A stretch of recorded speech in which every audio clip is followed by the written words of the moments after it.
आज की इस क्लास में मुताला करेंगे बच्चों हमारी दरसी किताब गुलिस्तान अदब के हिस्सा नस्र के सबक नंबर 4 का, और इस सबक का उन्वान है यादें। यादें बच्चों उर्दू अदब में एक सिन्फ की हैसियत तो नहीं रखती हैं, लेकिन उर्दू अदब के मशहूर अदीबों ने, मुसन्निफ़ीन ने बहुत खूबसूरत यादें लिखी हैं। यादें के उन्वान से अपनी ज़िंदगी में गुज़रे हुए वक्त को, गुज़रे हुए हालात को ज़ाहिर किया है, तरतीब दी है। इसलिए हम यादें का मुताला कर रहे हैं। सबक के अंदर बच्चों यादें की तारीफ़ दी गई है, और सज्जाद ज़हीर की यादें जो आपने रोशनाई के अंदर लिखी हैं उसको एक हिस्से के तौर पर सबक के अंदर शामिल किया गया है। सबक को मैंने 4 हिस्सों में तकसीम किया है। पहले हिस्से में हमने यादें का मुताला किया, यादें क्या होती हैं, किस तरह से लिखी जाती हैं। दूसरे हिस्से में हमने सज्जाद ज़हीर का तारुफ हासिल किया, और तीसरे हिस्से में हमने मुताला किया सज्जाद ज़हीर की यादें रोशनाई का। जो तरक्की पसंद तहरीक की यादें थी आपने रोशनाई के अंदर तरतीब दी है, और रोशनाई के एक हिस्से को, जो आपकी किताब है बड़ी तफसील के साथ लिखी हुई किताब है, एक हिस्से का हमने सबक के अंदर मुताला किया। यहाँ बच्चों में सबक के चौथे हिस्से के साथ आपके सामने हाजिर हूँ। इस हिस्से में हम रोशनाई से मुताल्लिक सवालों के जवाबात हासिल करेंगे। तो हम शुरू करते हैं सबक का चौथा हिस्सा, मश्की सवालात। यहाँ उन सवालातों की मश्क करेंगे जो सबक रोशनाई से मुताल्लिक हमारी दरसी किताब में दिए गए हैं। सबक के अंदर दिए गए सवालों से पहले बच्चों गौर करने वाली कुछ बातें हैं जिनका हमें मुताला करना है। हर सबक के आखिर में ये बातें दी जाती हैं, आपके लिए नुक्ते दिए जाते हैं जो हमारे याद को दोबारा ताज़ा कर देते हैं। जो हम सबक का मुताला कर चुके हैं हमारे जहन को ताजगी से भर देते हैं। नुक्ते जो दे रखे हैं, पहला नुक्ता है बच्चों आपके लिए, पंजाब के किसान बड़े बहादुर और मेहनत कश होते हैं। आपने देखा कि कितनी बड़ी तादाद के अंदर उस जगह के ऊपर जलियांवाला बाग के अंदर किसान जमा थे, मेहनत कश होते हैं और अपने हक़ के लिए बेदार होते हैं, अपने हुकूक को आसानी से छोड़ते नहीं हैं, इरादे के पक्के होते हैं और जर्री किसान होते हैं। जो आप अपने आप के अंदर इन्होंने सोच लिया, जो करने की ठान ली, उस काम को ये पूरी तरह अंजाम देते हैं। तो आपको बताया गया है कि पंजाब के किसान बड़े बहादुर भी होते हैं और मेहनत कश होते हैं। आप हर जगह देख लिए, जंगे आज़ादी से लेकर और अब तक की तारीख़ के अंदर पंजाब के किसानों का और पंजाब के आवाम का बहुत बड़ा रोल रहा है। दूसरा नुक्ता है किसान कॉन्फ्रेंस और तरक्की पसंद मुसन्निफ़ीन की कॉन्फ्रेंस जहां मुनक़्क़द की जा रही थी, उस मुकाम का नाम जलियांवाला बाग है जो अमृतसर में वाक़ है।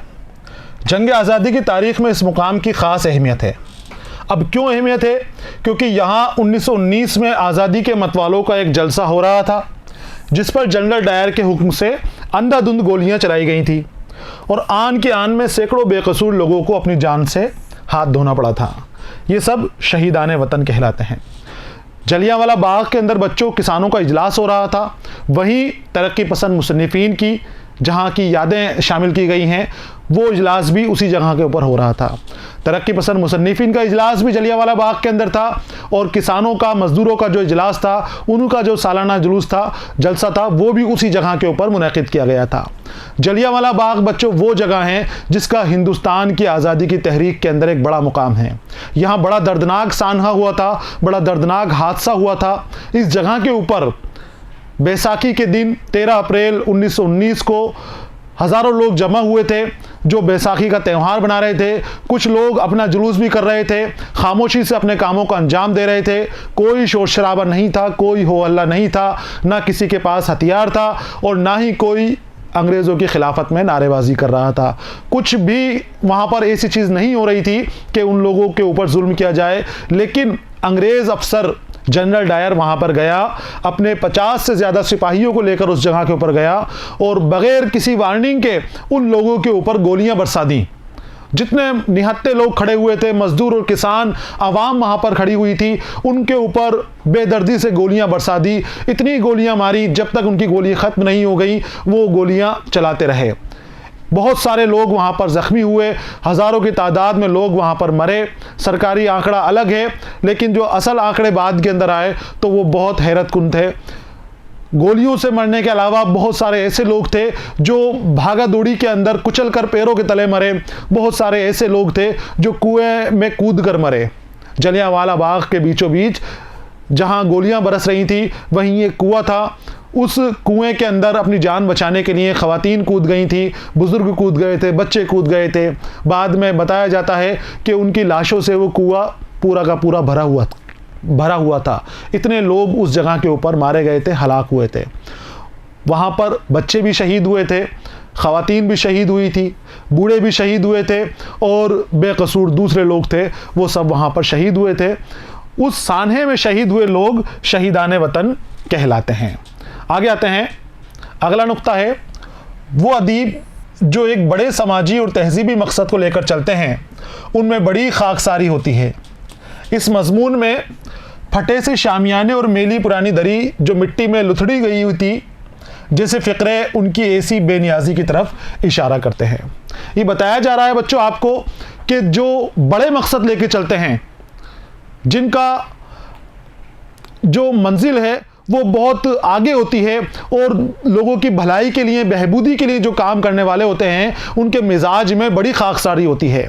उनके मिजाज में तसन्नु नहीं होता, बनावट नहीं होती, दिखावा नहीं होता। जो काम करते हैं वो खुद के लिए करते हैं और उस काम के ज़रिए ही वो अपने मालिक को खुश करते हैं, अपने खालिक को खुश करते हैं। और इन लोगों का जो तरक्की पसंद मुसन्निफ़ीन थे, इनका काम था अपनी शायरी के ज़रिए, अपनी तख्लीक़ात के ज़रिए किसानों और मज़दूरों की इस्लाह करना। ये उनके मज़दूरों के मसाइल को आगे बढ़ाते थे, मज़दूरों के सामने पेश आने वाली मुश्किलों को आगे बढ़ाते थे, लेकिन उन मुश्किलों को बढ़ाने के साथ साथ ये अपने आप के अंदर भी सादगी का जज्बा रखते थे। जैसा ये कहते थे वही अपने आप के अंदर बनते थे, वही अपने आप के अंदर करते थे। बड़े मशहूर मुसन्निफ़ीन थे, बड़े बड़े लोग शामिल थे। कोई कुर्सी, कोई मेज़ किसी के लिए नहीं थी। फटी हुई दरी थी, फटा हुआ शामियाना था, दरी मिट्टी से लुथड़ी हुई थी, लेकिन सभी वहीं पर बैठ गए। ये उनकी खाकसारी बताई गई है।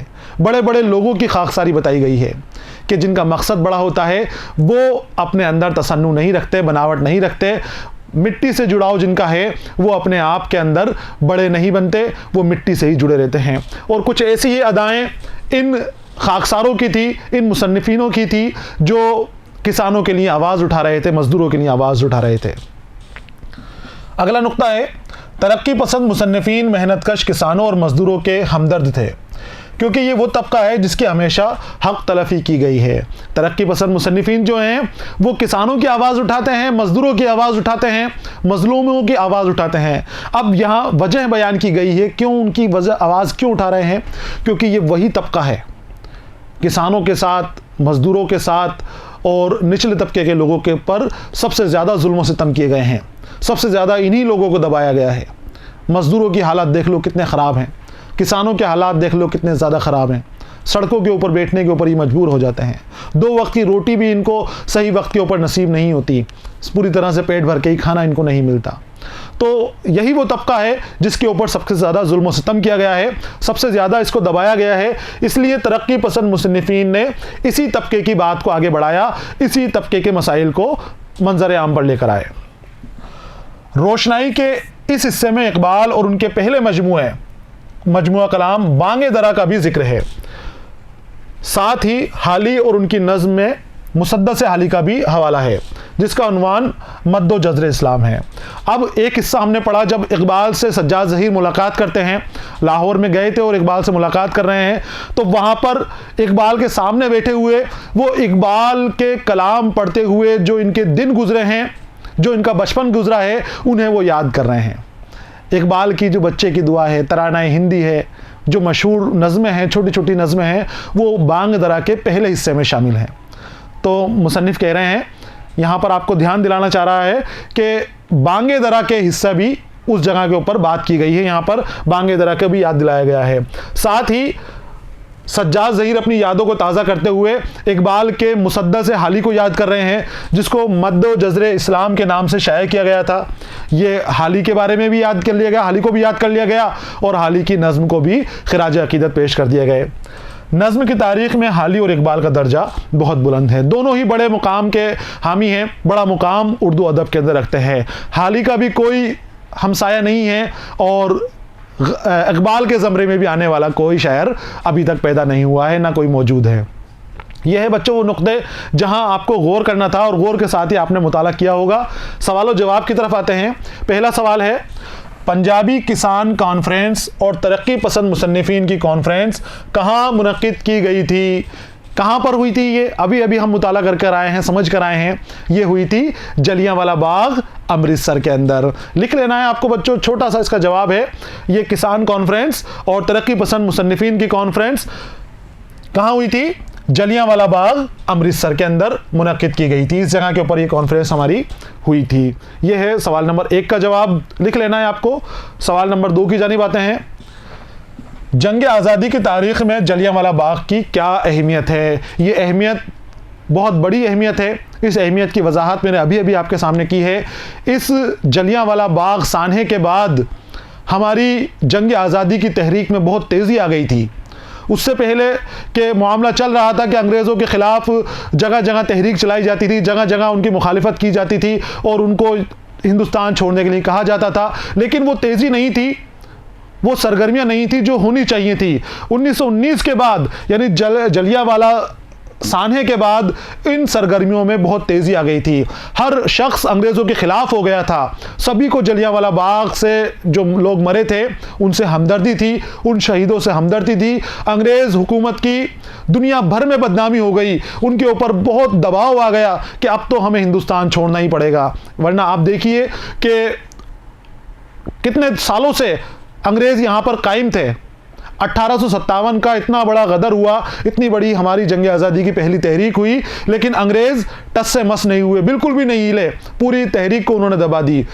1857 से पहले से और उसके बाद भी अंग्रेज़ों के ख़िलाफ़ बहुत सारे मुजाहिरे किए गए, तरह तरह से मुजाहिरे किए गए, लेकिन अंग्रेज़ नहीं हिले। लेकिन 1919 के बाद ये समझ लीजिए आप कि अंग्रेज़ी हुकूमत के उल्टे दिन शुरू हो गए थे, उल्टी गिनती शुरू हो गई थी और 1947 में वो हिंदुस्तान छोड़कर चले गए। तो ये जो सानहा हुआ था ये बहुत बड़ी अहमियत रखता है हमारी आज़ादी की तहरीक के अंदर। देखिए आप इसका जवाब आपको लिखना है। हिंदुस्तान की तारीख के सबसे स्याह दिनों में से एक जलियांवाला बाग कत्लेआम का दिन है। 13 अप्रैल 1919 को ब्रिगेडियर जनरल डायर ने अमृतसर के जलियांवाला बाग में बैसाखी के मौके पर जमा हज़ारों निहत्ते मासूम हिंदुस्तानियों पर अंधाधुंध गोलियां चलवा दी थी। इस भीड़ में ख़वातीन और बच्चे भी थे, यानी वो किसी लड़ाई के सोच के नहीं गए थे, इस तरह के हादसे के बारे में सोच कर नहीं गए थे। मासूम थे, उनके मासूमों के ऊपर गोलियां चलाई गई थी। उसमें ख़वातीन भी थी और बच्चे भी थे। जलियांवाला बाग के चारों तरफ बड़ी बड़ी दीवार बनी हुई थी और फिर वहाँ बाहर जाने के लिए सिर्फ एक ही मरकज़ी दरवाज़ा था और 2-3 छोटी गलियाँ ही थी निकलने के लिए। बाकी वहाँ पर कोई पुख्ता जगह नहीं थी जहाँ से निकला जा सके। जनरल डायर यहाँ 50 मुसल्लह सिपाहियों के साथ पहुँचा और बग़ैर किसी पेशगी इत्तला के हिंदुस्तानियों पर गोलियों चलाने का उसने हुक्म दे दिया। एक अंदाज के मुताबिक ये फायरिंग 10 मिनट तक चलती रही और इन मासूम हिंदुस्तानियों पर तकरीबन 1650 राउंड की फायरिंग की गई। इस फायरिंग में तकरीबन 1000 से 2000 हिंदुस्तानी हलाक और मुतअद्दिद तादाद में मुतअद्दिद शदीद ज़ख्मी हुए। इस तरह से हादसा हमारे सामने पेश आया और इस हादसे के बाद आज़ादी की तहरीक के अंदर तेज़ी आ गई। हर शख्स अंग्रेज़ों के ख़िलाफ़ हो गया। सब ने ये कोशिश की कि किसी तरह अंग्रेज़ों को यहाँ से अब निकाल भगाएं और फिर अंग्रेज़ों के ऊपर जो हमले हुए वो भी बहुत ज़्यादा बढ़ गए थे। कई हमारे आज़ादी के मतवाले, आज़ादी के ऊपर अपनी जान निसार करने वाले मुहिब वतन आगे आए और अंग्रेज़ों के ऊपर बहुत शदीद हमले किए। उनको यहाँ से भगाने के लिए पूरी ताकत उन्होंने लगा दी थी। सवाल नंबर 3 देखिए, सज्जाद ज़हीर ने अल्लामा इकबाल को किन ख़ास बातों की तरफ तवज्जो दिलाने की कोशिश की थी? सज्जाद ज़हीर और अल्लामा इकबाल की अब अमृतसर से आगे ही लाहौर है, लाहौर में मुलाकात हुई। मुलाकात के वक्त सज्जाद ज़हीर ने अल्लामा इकबाल का तरक्की पसंद तहरीक की तरफ ध्यान दिलाया, उनको उस तहरीक से वाबस्ता कराने की कोशिश की। उनको बताया गया कि बहुत सारे नौजवान अदीब इस तहरीक से जुड़ गए हैं, इस तहरीक के मुताबिक अपनी तख्लीक कर रहे हैं, तो आप भी इसके बारे में सोचिए, इसके बारे में देखिए। उनका ध्यान उस तरफ दिलाया गया। जवाब इसका लिखना है आपको।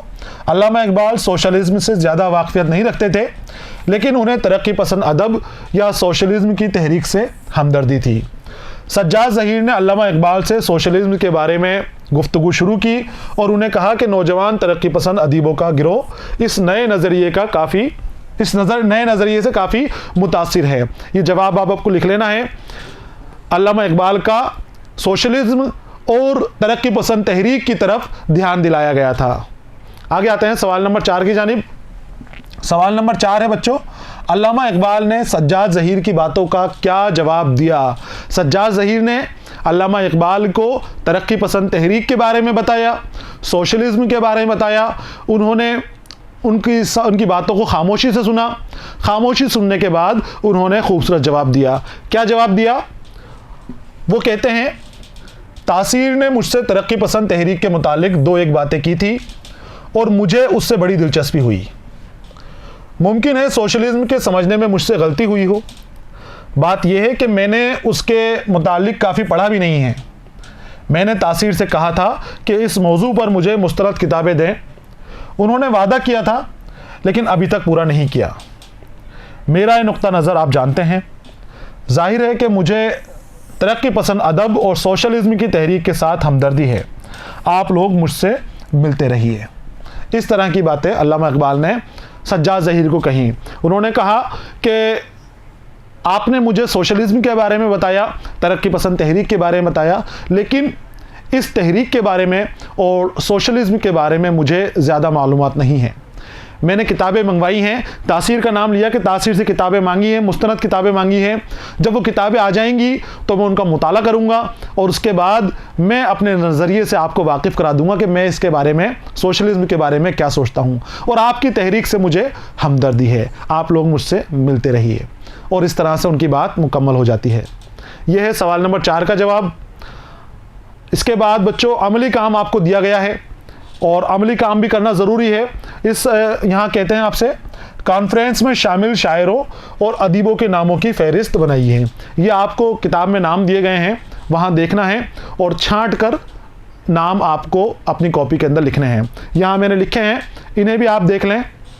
ये वो मुसन्निफ़ीन हैं जो अंजुमन तरक्की पसंद कॉन्फ्रेंस का जो इजलास हुआ था, तहरीक का जो इजलास हुआ था पंजाब के अमृतसर में जलियांवाला बाग में, वहाँ कौन कौन शामिल थे। उनमें मशहूर नाम है बच्चों, Chiragh Hasan Hasrat, Firozuddin Mansoor, professor Muhibbul Hasan, Raghupati Chopra, doctor Ashraf, Sajjad Zaheer, Krishan Chander, doctor Taseer, Tikaram सुखन, रघुवंश कुमार कपूर, प्रोफेसर संत सिंह, फैज़ अहमद फैज़ और ज़हीर काश्मीरी। ये वो नाम हैं जो सज्जाद ज़हीर ने अपनी यादों के ज़रिए वहाँ पर लिखे हैं, याद करते हुए लिखे हैं। ये शामिल थे और इसके अलावा बहुत से ऐसे लोग भी थे जो सज्जाद ज़हीर को नाम याद नहीं है, इसलिए उन्होंने नहीं लिखे। उन्हीं के नाम लिखे थे जिन्हें वो जानते हैं। तो इस तरह से ये वो लोग हो जाते हैं जो उस कॉन्फ्रेंस में, तरक्की पसंद मुसन्निफ़ीन की कॉन्फ्रेंस में शामिल थे। और इसी के साथ बच्चों हमारा सवाल और जवाब का सिलसिला भी यहाँ पर मुकम्मल हो जाता है।